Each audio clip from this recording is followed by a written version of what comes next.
The world is spinning faster than ever. Noise, chaos, fear, pressure. Everyone rushing somewhere. Everyone shouting louder.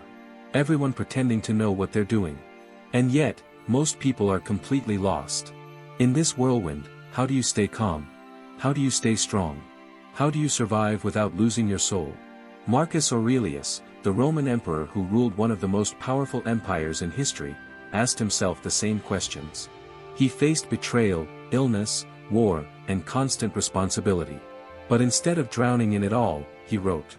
In the quiet of night, in military camps, on long journeys, he put his thoughts to paper. Not for fame. Not for others. But for himself. For clarity. For strength. For survival. And today, 2,000 years later, his words still breathe. Still guide. Still cut through the madness like a sword. If you feel like the world is going crazy, you're not wrong.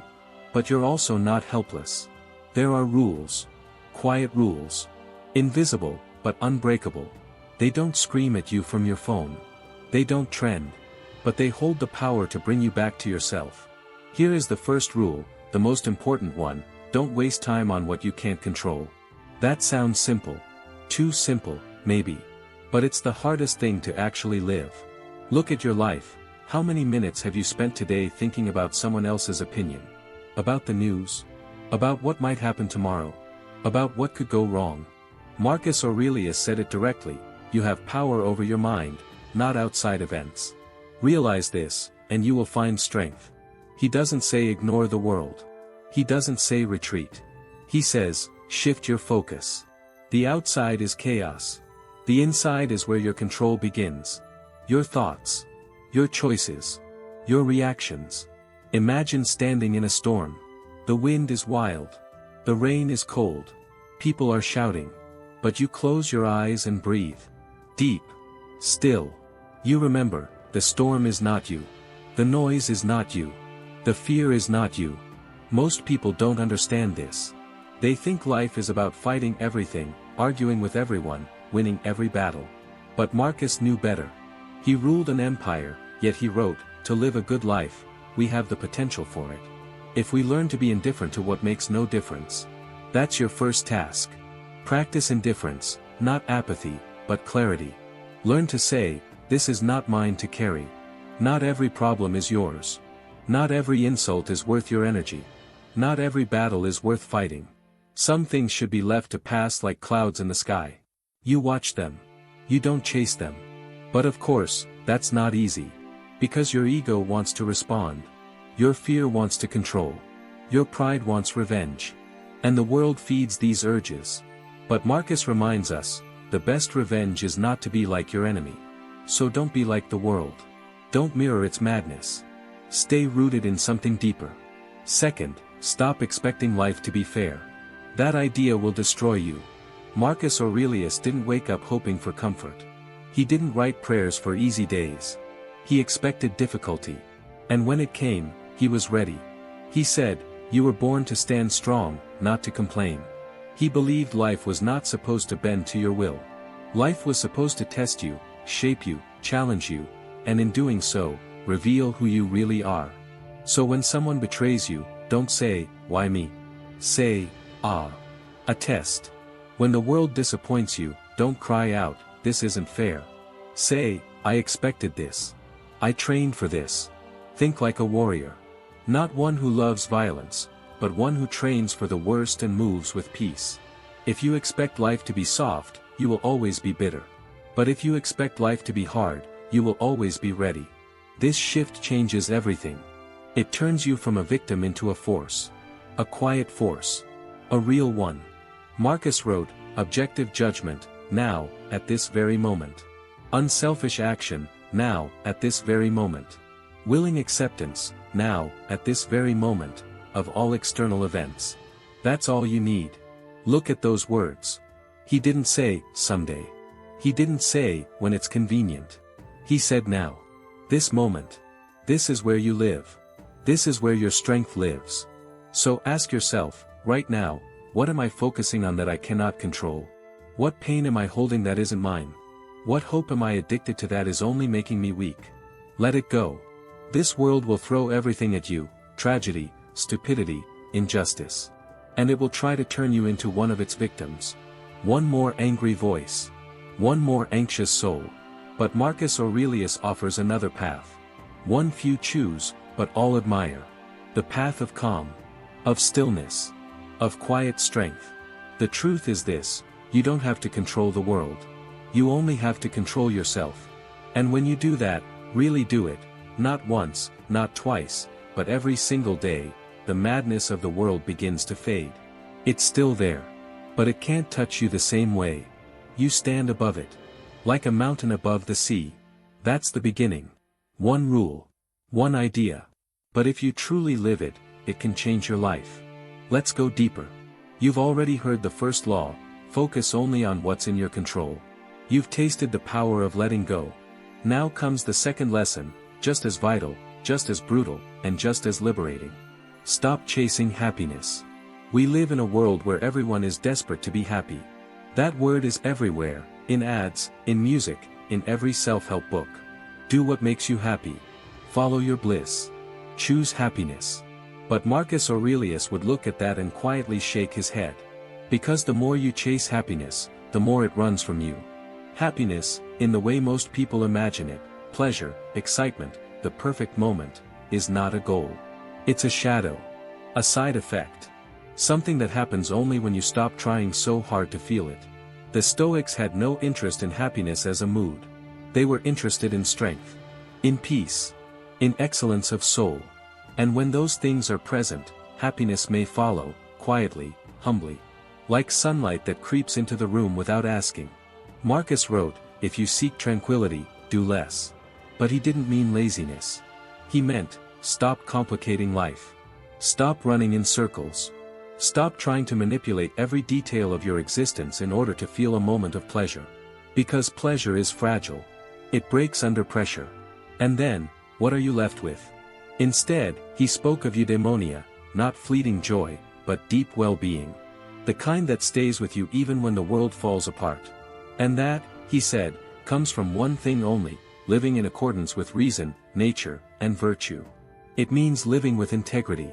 Living with intention. Living in alignment with who you truly are.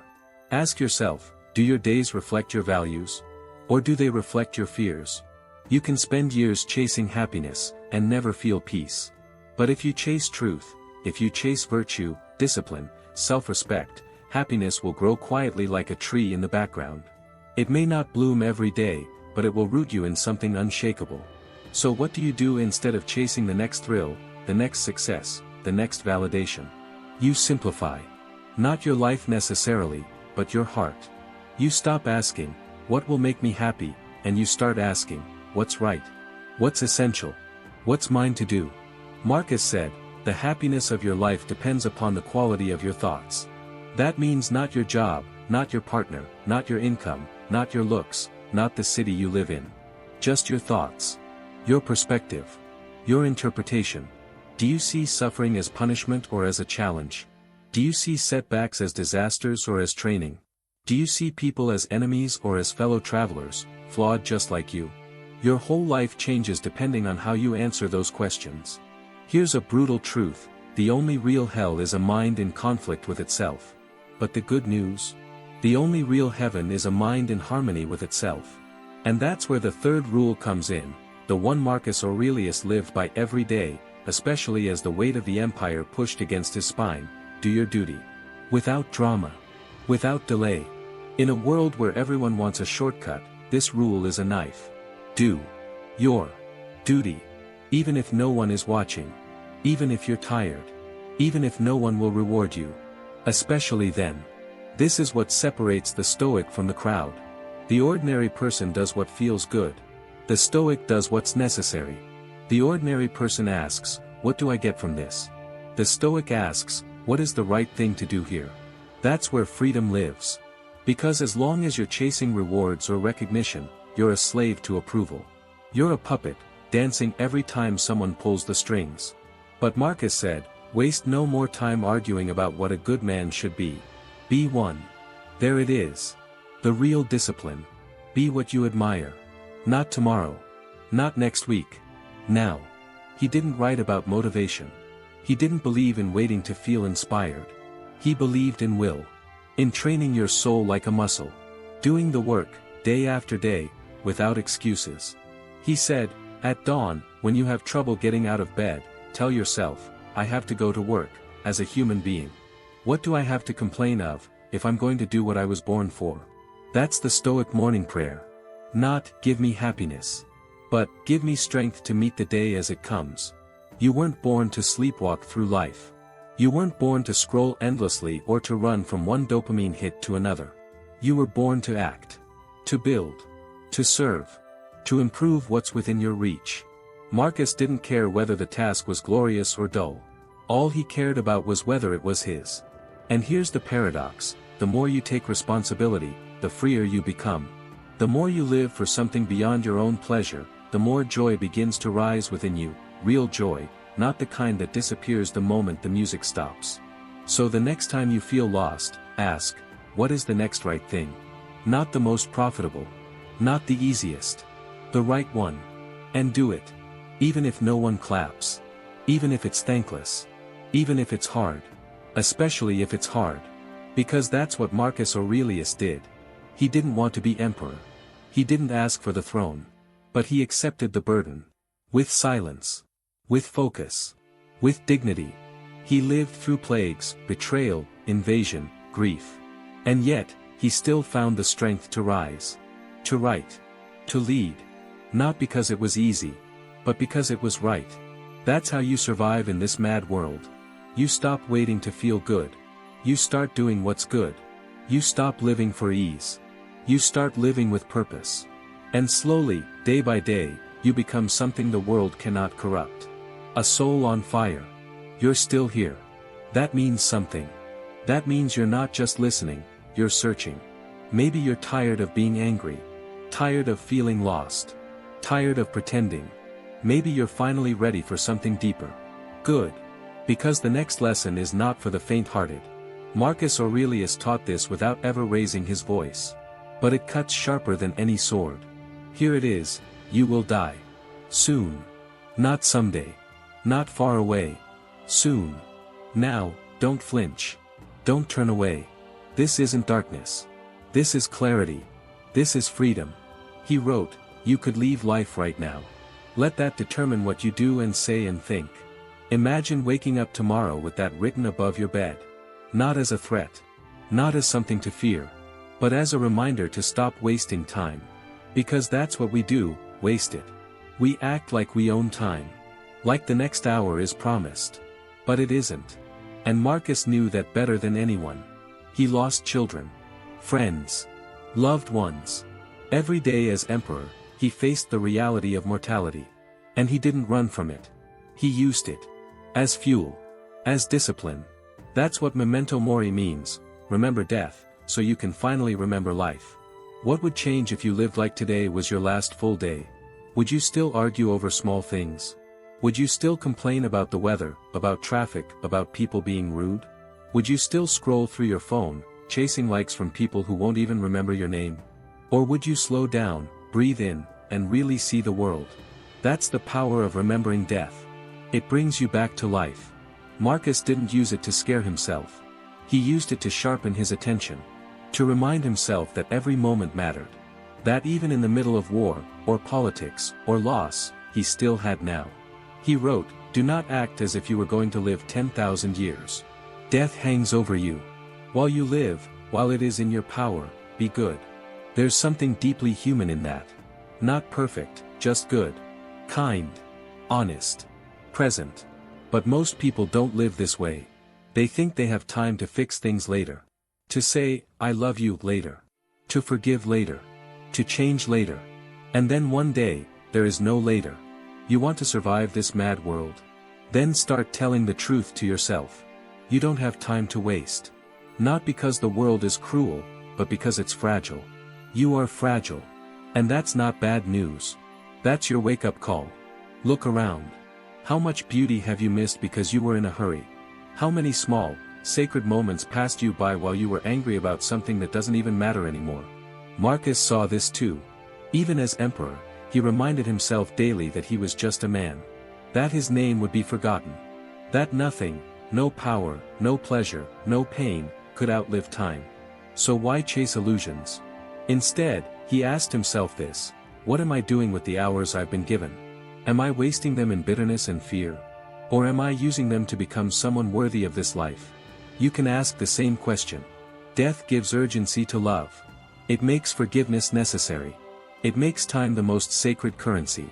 So the next time you feel like putting something off, saying what matters, doing what's right, pursuing what you know is calling you, remember this: you might not get another chance. And that's not tragedy. That's grace. There is no rule that says you will wake up tomorrow. So live like today is a miracle. Because it is. And that brings us to something even harder. Even deeper. The fourth rule. One that cuts across every emotion, every heartbreak, every wound. Don't let the pain make you cruel. That's easy to say. Hard to live. Because when people hurt us, when life disappoints us, the instinct is to strike back. To harden. To stop caring. To close the door. And sometimes, that feels justified. But Marcus wrote, when another blames you or hates you, go to their soul, penetrate inside, and see what sort of person they are. You will realize there is no need to be racked with anxiety that they hold any particular opinion about you. That's radical. He's not saying you have to accept abuse. He's not saying you should stay silent in the face of injustice. He's saying, don't become what you hate. Don't carry the poison others poured into your cup. Even when life cuts deep, don't lose your ability to be gentle. Even when they mock you, don't lose your ability to stand tall and silent. Even when the world seems cold, don't give up on warmth. Because the moment you surrender to bitterness, the world wins. The madness infects you. And Marcus knew this better than anyone. He was betrayed. Lied to. Targeted by conspiracies. Surrounded by flattery and by knives behind backs. But still, he wrote, the best way to avenge yourself is to not be like that. You want to survive this world? Then protect your soul from rot. Guard your inner citadel. That's what he called it, your inner fortress. The part of you that no one can touch without your permission. Your integrity. Your reason. Your virtue. It is your job, and no one else's, to defend it. Not with violence. With discipline. With clarity. With silence. You don't owe this world your anger. You owe it your example. You don't owe the people who hurt you your energy. You owe yourself peace. Because that's what Stoicism really is. Not cold. Not emotionless. But powerful in its self-mastery. Fierce in its compassion. Relentless in its honesty. And in a world this loud, this blind, this broken, being a person of peace is not weakness. It's rebellion. Here's one more thing you need to understand, maybe the hardest of all. You are not your thoughts. That might sound strange. But listen carefully. You are not your fear. Not your anger. Not even your sadness. These things rise in you like weather, but they are not the sky. You are the sky. Marcus Aurelius knew this. He wrote, the soul becomes dyed with the color of its thoughts. Meaning, what you focus on, you become. But here's the key, you get to choose. You get to direct that focus. You get to step back, observe, and decide, this thought stays, this one goes. This fear is mine to face, this one I let pass. Most people don't know that power exists. They live like prisoners inside their own minds. One bad memory and they're paralyzed. One cruel comment and their day is ruined. One anxious idea and they lose sleep for a week. But not the Stoic. The Stoic sees a thought rise and says, interesting. But not true. Not helpful. Not who I am. Imagine how different your life would be if you stopped identifying with every voice inside your head. If you stopped obeying every emotional wave as if it were the law. If you trained yourself to pause, not react, but reflect. Marcus wrote, if you are distressed by anything external, the pain is not due to the thing itself, but to your estimate of it, and this you have the power to revoke at any moment. Think about that. The pain is not in the thing. It's in the way you see it. You lose your job, is it the end, or a beginning? Someone insults you, is it humiliation, or training? You fail, is it shame, or a lesson? You get to choose. Always. Even in the darkest hour, you have that last freedom, the freedom to interpret. The Stoics weren't emotionless statues. They cried. They suffered. They felt. But they didn't let those feelings make the decisions. They didn't sit in the fire and call it destiny. They walked through it with clear eyes. There's a word for this, equanimity. It means inner balance. Not because life is easy, but because you are stable. Like a tree in the wind. You don't stop the wind. You let it pass. And you remain. That's what Marcus meant when he said, choose not to be harmed, and you won't feel harmed. Don't feel harmed, and you haven't been. It's not denial. It's not pretending things don't hurt. It's strength. The kind of strength that allows you to say, yes, this hurts, but I will not let it define me. I will not become bitterness. I will not become fear. I will respond as the person I want to be. And that person is in you right now. Not someday. Now. But you have to practice. You have to watch your mind like a garden. Pull the weeds. Water the good roots. Be ruthless with lies. Be patient with yourself. Be present with every breath. Because you don't rise to the level of your goals. You fall to the level of your training. And most people, they don't train their thoughts. They train their distractions. Their excuses. Their panic. And then they wonder why they feel so lost. But not you. Not if you're still listening. Not if something in you is still burning for more. Here's how Marcus did it. He wrote every day. Not for anyone else. Not for history. Just for himself. To remind himself of what mattered. To anchor himself in truth. To clean his soul from the noise of the empire, of war, of human weakness. You can do the same. You don't need an army. You don't need a title. You don't need to be an emperor. You just need a pen. A quiet room. And the courage to face your mind. Start with this question, what am I believing today that's making me weak? And then this, what can I do, right now, to become stronger, wiser, kinder? That's your work. That's your path. That's the only thing no one can take from you. And when you train your mind to be calm, honest, aware, the world changes. Or rather, you change, and so the world can no longer dominate you. It doesn't mean you stop feeling. It means you stop drowning. Because here's the truth most people never learn, peace is not something the world gives you. Peace is something you create, moment by moment, inside yourself. And that brings us to the last idea, the one that ties it all together. The one Marcus lived, not just wrote. Love your fate. Not accept it. Not endure it. Love it. This is the deepest Stoic wisdom. They called it amor fati, to fall in love with whatever happens. It sounds insane. How can you love heartbreak? Illness? Betrayal? Failure? But Marcus would say, how can you not? If it has happened, then it was meant for you. Not by a god, not by fate, but by nature, by life, by cause and effect. And since it has already arrived, since it is already real, your only power lies in how you receive it. Do you reject it? Fight it? Hate it? Or do you embrace it? Learn from it? Use it? He wrote, to love only what happens, what was destined. No greater harmony. Not because everything is beautiful, but because everything is fuel. That's the final step in surviving this mad world. You stop demanding it to change. You stop expecting it to be different. You start using everything it gives you, even the pain, as material to become who you're meant to be. That's what Marcus did. Every war, every loss, every cold morning, he turned it into character. Into wisdom. Into something unbreakable. You can do the same. And then, finally, this mad world will no longer feel like an enemy. It will feel like your teacher. There's a moment in every person's life, usually in silence, usually alone, when the question rises like a shadow, what if none of this ever gets better? What if the stress doesn't go away? What if people never really change? What if life never becomes easier, quieter, fairer? And Marcus Aurelius has an answer. Not a soft one. Not a comforting one. But a liberating one. Then you must become stronger. Not harder. Not colder. But deeper. More rooted. Like a tree that grows not because the storm stops, but because its roots push deeper into the earth. That's the fifth and final truth for surviving this mad world. You must train yourself, not just to endure life, but to use it. To absorb every blow and shape it into something that serves you.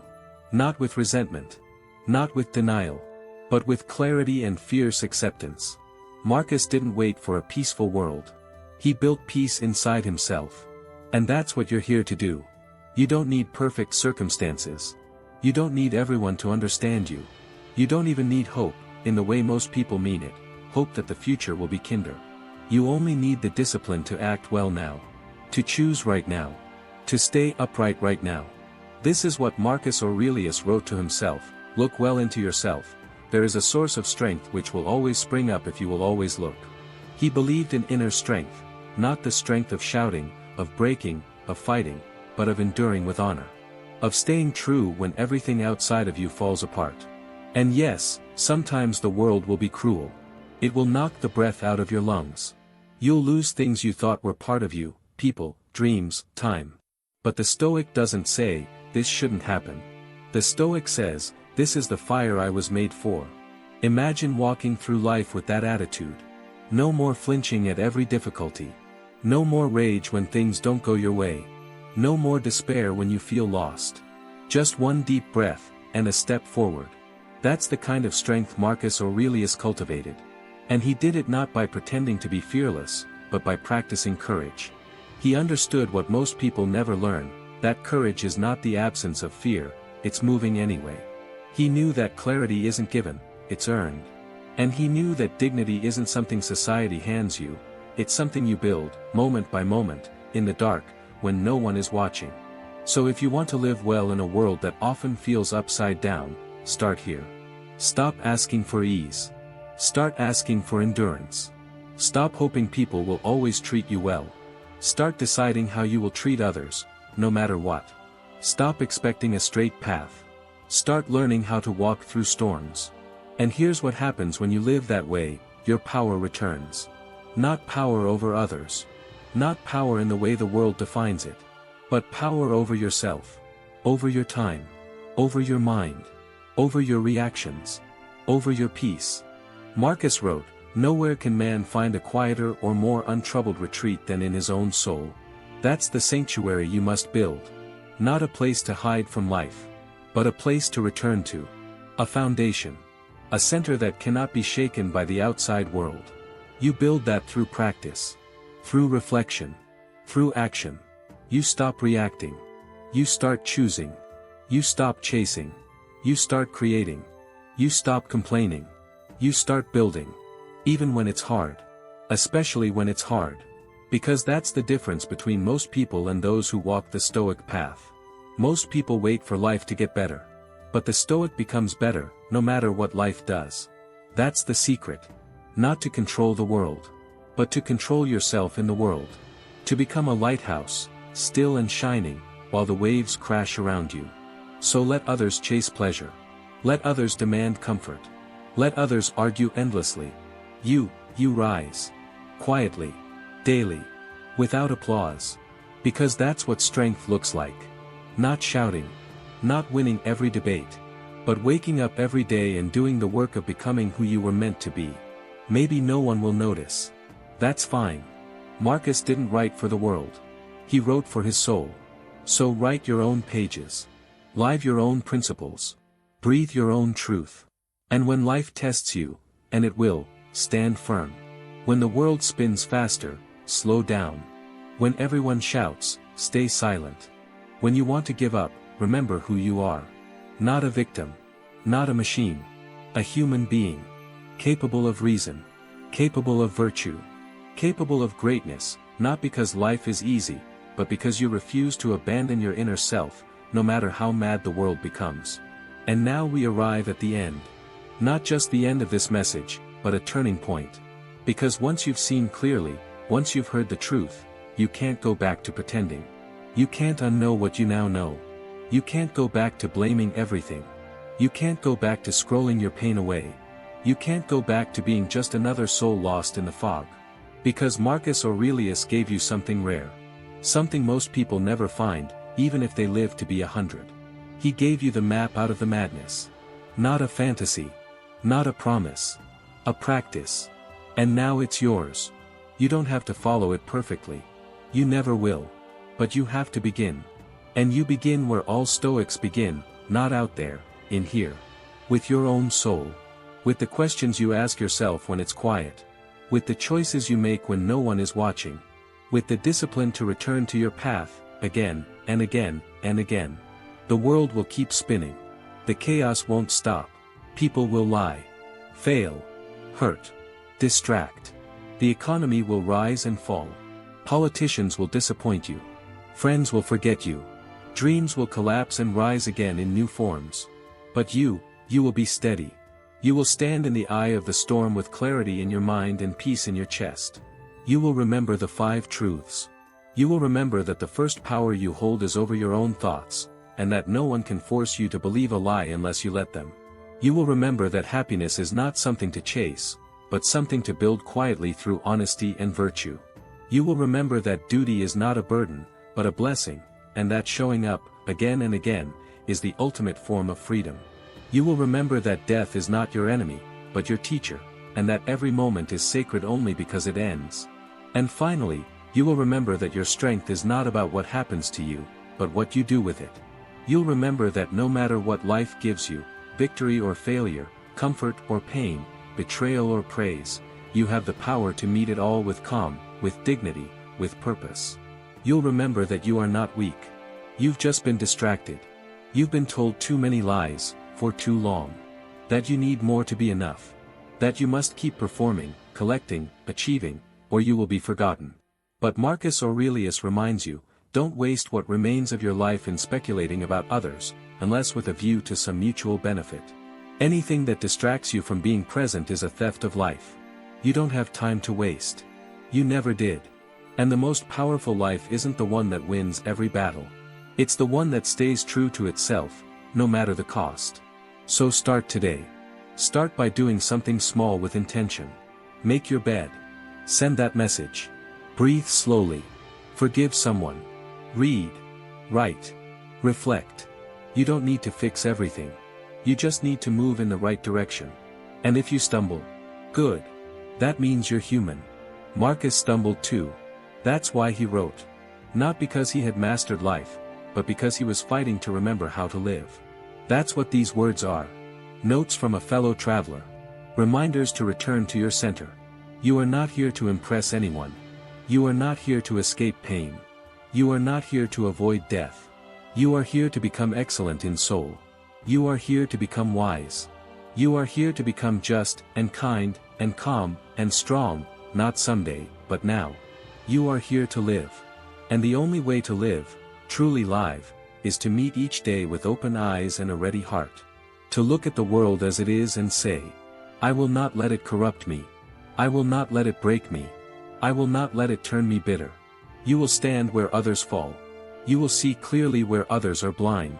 You will walk quietly where others scream. You will keep becoming, especially when it hurts. Because you now know what Marcus knew. That philosophy is not words. It's action. That peace is not found. It is forged. That purpose is not given. It is chosen. That your soul is not weak. It is waiting. So go. Face your life. Be the person you were meant to be. Not later. Now. And when the world tries to pull you down again, when the madness rises, when the noise returns, when fear whispers in your ear, remember this. You are not alone. You are not lost. You are not powerless.